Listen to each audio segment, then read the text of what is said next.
Are you a business owner, multifamily investor, and or a podcaster? And you answer yes to all of those questions? This video is just for you because today we're going to talk about collecting small wins. This topic came about today because my journey has been long, over a half a decade, but every day I show up, I'm winning, I'm gaining the knowledge, I'm understanding more about everything that I'm doing. So this video is I wouldn't necessarily say motivational, but it's inspirational because I'm literally, not even inspirational, it's transformational because the more wins you collect, the more information you receive. So what's going on, everybody? My name is Terrell Humphrey. Welcome to the Phase Knowledge Podcast. I'm the host of Phase Knowledge. Over the last half a decade, I produced over 893 podcast episodes while helping 19 entrepreneurs launch their podcasts with confidence. And a key ingredient, key factor that I discovered over the last half a decade is that every day is a small win. Every day might feel like you're not winning, but every day you get up and show up and do the work, you're winning. So we're going to go ahead and get into the topic today. Go ahead and share my screen. So point number one is that you have to do the work. Do the work. You have to do the work. The work is unpaid for. The work is unnoticed if you're not willing to do the work silently. And when I recognized that I was podcasting over the last half a decade, and as I was podcasting, I was doing the work. As I learned more about business, I was doing the work. As I started to put myself out there, started having sales calls, started presenting all these different things, I was doing the work. And as I started to do the work, I learned how important the work was. It's not just about the work. It's about the knowledge. It's about the information. It's about the transformation. It's about the what I didn't know, and then what I know now, and then what's applying now. Podcasting is more than just creating content. Podcasting is a transformational conversation. I'm coming on to camera. I'm coming on the live stream and informing everything that I've been through and hope to encourage you to not only do it, but to understand that the work takes time for it to pay off. As it's taking time for it to pay off, you have to understand that you're growing, you're evolving, you're learning. The more you grow, evolve, and learn, the more you understand what you are doing. Throughout this journey, it's a long path. And multiple different times as I recognized, I was like, man, I don't know what I'm selling. I don't understand the problem I'm solving. I don't even recognize if this is a good problem to even solve. Nonetheless, as I got more clarity, got more educated, got more focused, I started to understand that a lot of entrepreneurs, multifamily investors, and aspiring podcasters want to launch their podcast, but they don't know how to. They think about the equipment, they think about the studio, they think about everything that a new entrepreneur think about, because it's like, man, why not think about it?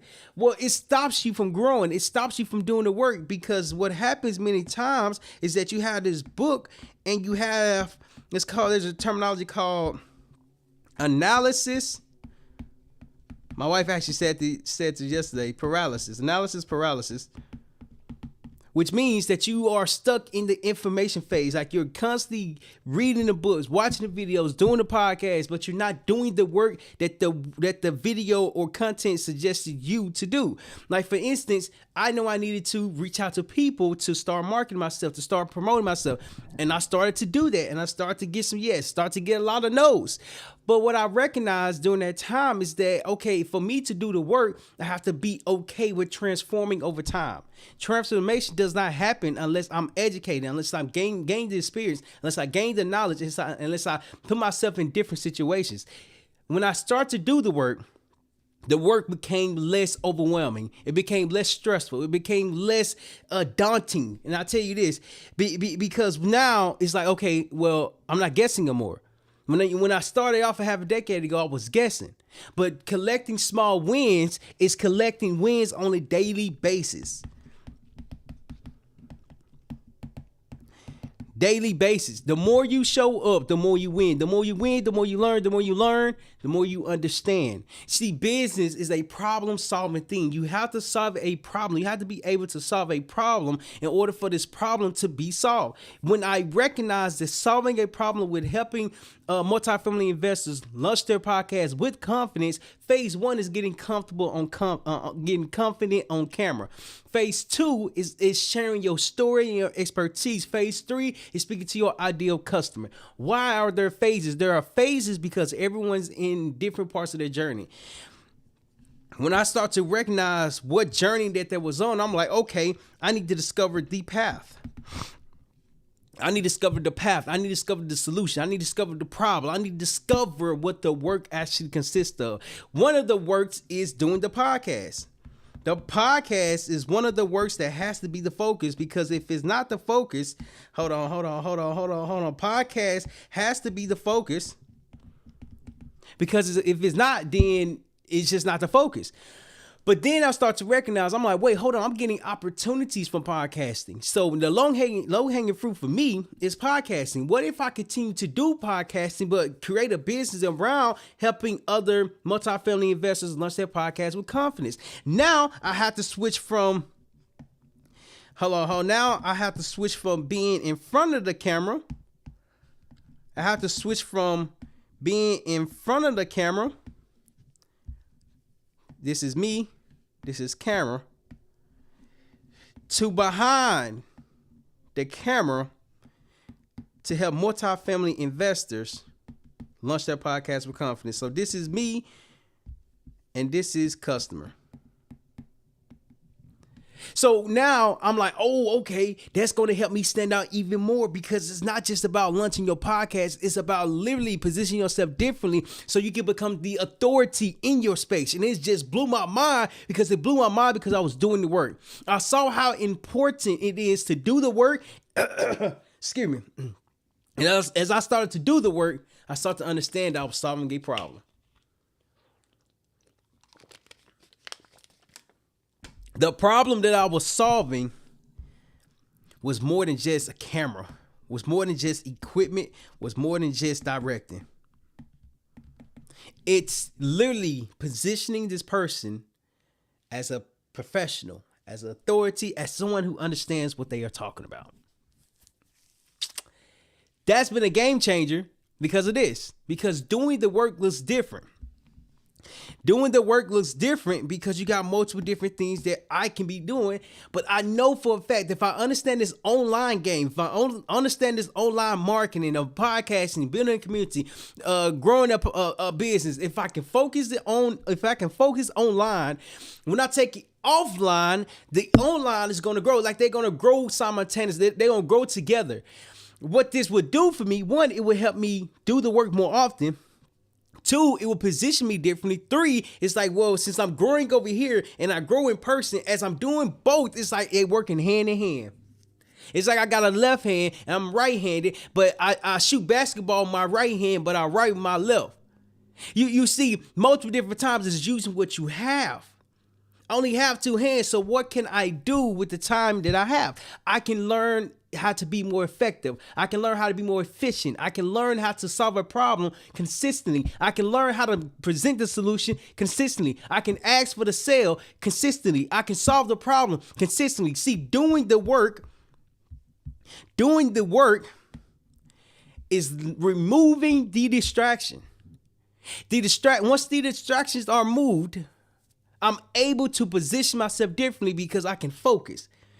And as I focus, I can learn. And as I learn, I can literally do it more often. And that's been the biggest thing, the biggest shift that I've been trying to understand. Like, man, how do I do this? How do I help multifamily investors launch their podcast with confidence?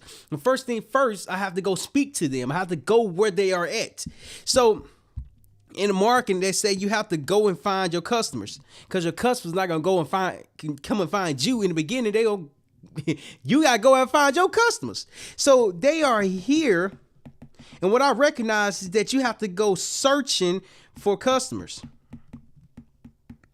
You got to go searching for customers, because the problem can be solved for a customer or customers that has a similar, like, similar perspective or similar something. So collecting small wins is actually identifying that you have a problem to solve and then going out to solve this problem consistently. I recognize that I have a solution to a problem that many multifamily investors have. They have the experience, they have the knowledge, they have the deals, but they don't have the online presence. So if I can improve my online presence and go to the people who already have the experience in business, who's already close multiple different deals, gain the lessons, all these different things, they go hand in hand with each other. It's like hand-to-hand comeback. When I was in the Marine Corps, it's like a hand-to-hand comeback. You have to learn how to use your fists. You have to learn how to use what you have. Because many times you don't have everything that you need, yet you have everything that you need.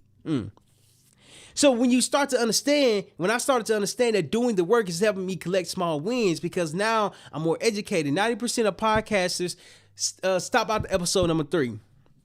Why? Because it's a lot of work. Why? Because now you got to think about the podcast. Now you got to publish the podcast. Now you got to promote the podcast. Now you got to do so much work with the podcast, but it's so much work that a lot of people stop doing the work. So only 10% get past episode number 20. So the numbers are there. The data is there. It's not saying that it's not working, but what it is saying, it's working, but a lot of people stop making it work. Doing the work is doing the work when nobody's watching you, when nobody's listening to you, when nobody's responding to you. I even got a call today at 9. I'm like, ooh, I forgot all about that. Why? Because I was doing the work. I was focused on the work that needed to be done, and I understood like, oh, this work is going to be different. It's going to be different because of this. Because now I'm starting to understand more about business. And as I apply the business lessons, things start to like make sense. That's the next point to hit on. Is that you have to gain the experience from the wins and losses. It will be failure's knowledge if I don't talk about the losses. The losses from doing the work is saying, what? Why is this not working? I hosted, let's say 17 different webinars. Let's say 10 to 15. I don't know the exact number right now. Let's say I hosted, 11 webinars. 11 online trainings.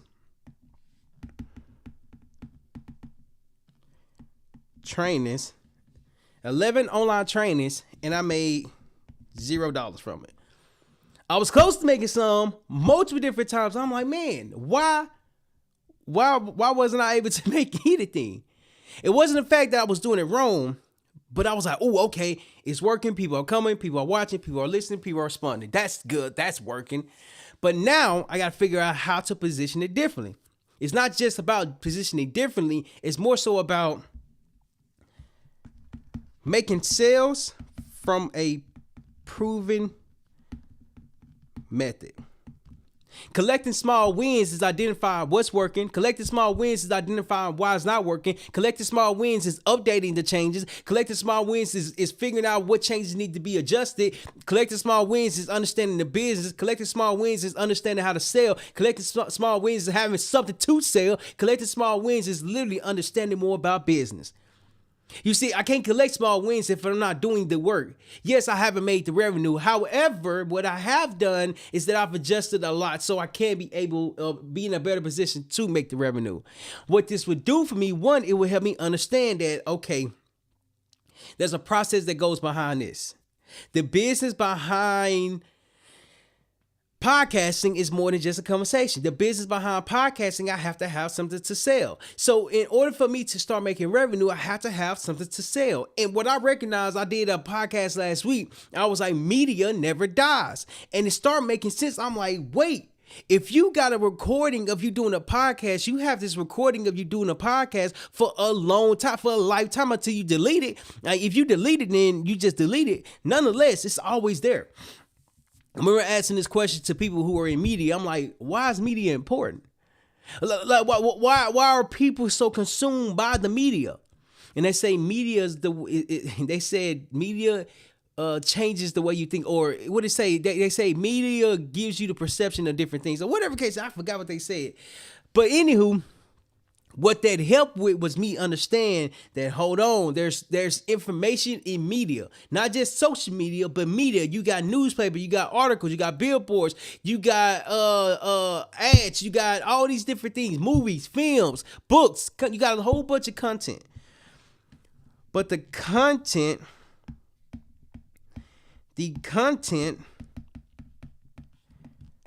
has to make sense. And as it's making sense, it only comes from Gaining the experiences from the wins and the losses. Why? The content lives forever. Media lives forever. Media never dies. And it blows my mind. Every time I'm going to my phone and I see a history from 10 years ago, I'm like, I forgot all about this. Collecting small wins is putting yourself in a better position to start generating revenue, to start operating as a business, to start solving a problem consistently. And that was a game changer because of this. It's a game changer because it might seem like you're losing. It's a game changer because it might seem like you're going downhill, downhill, downhill. And then one day it finally clicks and you're able to gain some momentum. You're able to gain some momentum. And all these losses, these are called losses. This is called wins. You have more losses than wins because you got to learn what the losses are teaching you.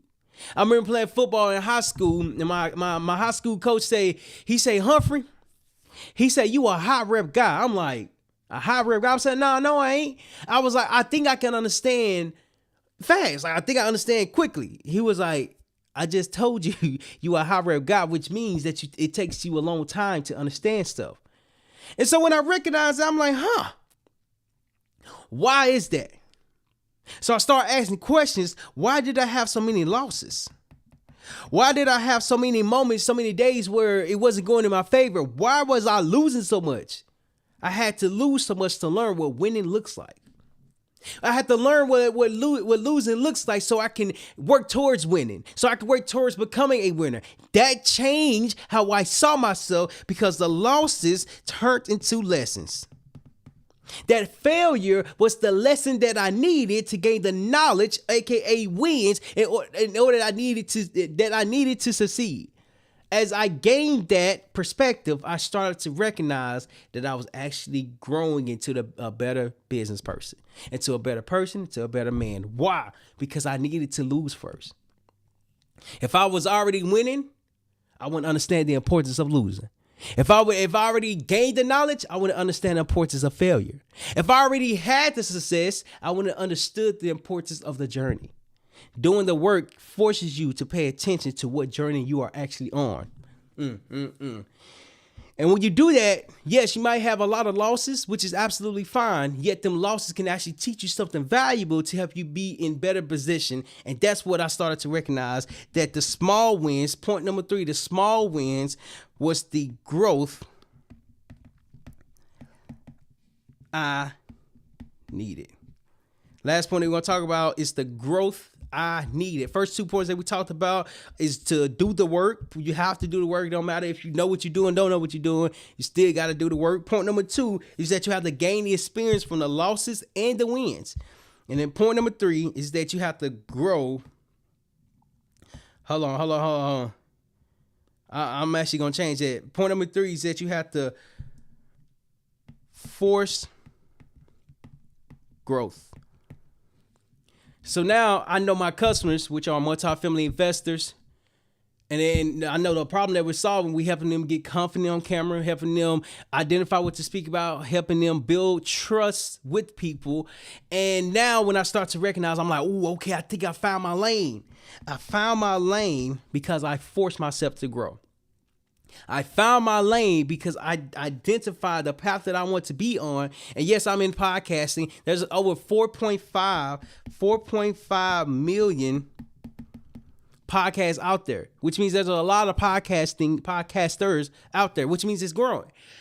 Nonetheless, just because this number is here, some might say it's saturated. Some might say there's a market that has too many podcast episodes. Some might say that it's overwhelming. Some might say that they can't compete. But what I say is that this is opportunity.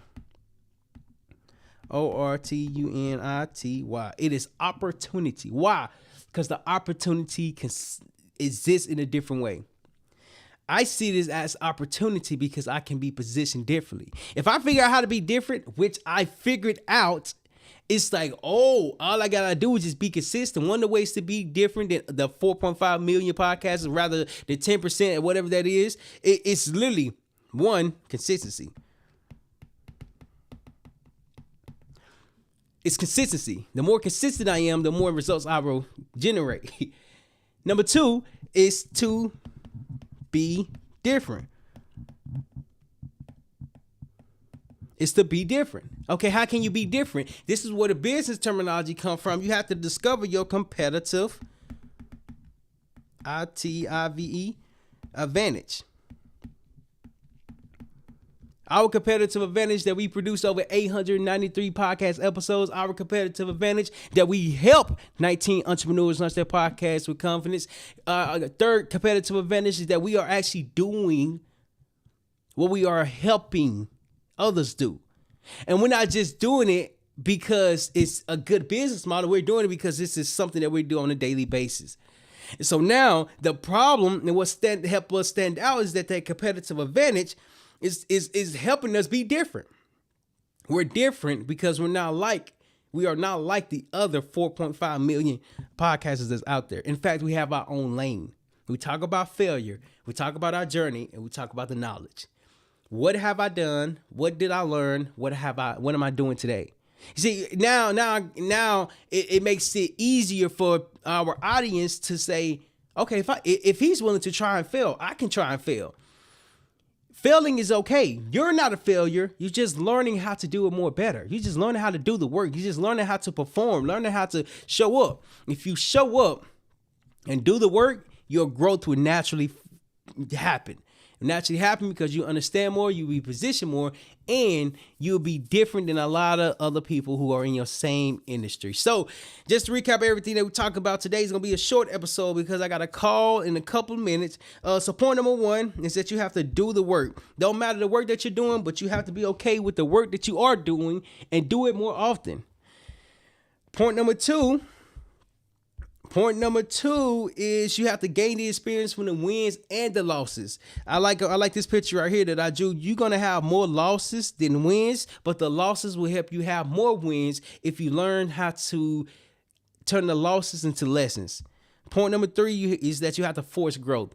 When you force growth, you force yourself to be different. You force yourself to stand out. You force yourself to do something that's uncomfortable. Even though it's uncomfortable, you will still be able to stand out because you're doing something that will challenge yourself. So this has been a great episode. If you're an aspiring podcaster, entrepreneur, or multifamily investor, make sure you hit that follow and join our newsletter, because we are going to talk about podcasting business and the lessons that we learn, lessons that we are applying, and what you can start doing for yourself today as well. So lastly, don't be afraid to fail, because failure is knowledge.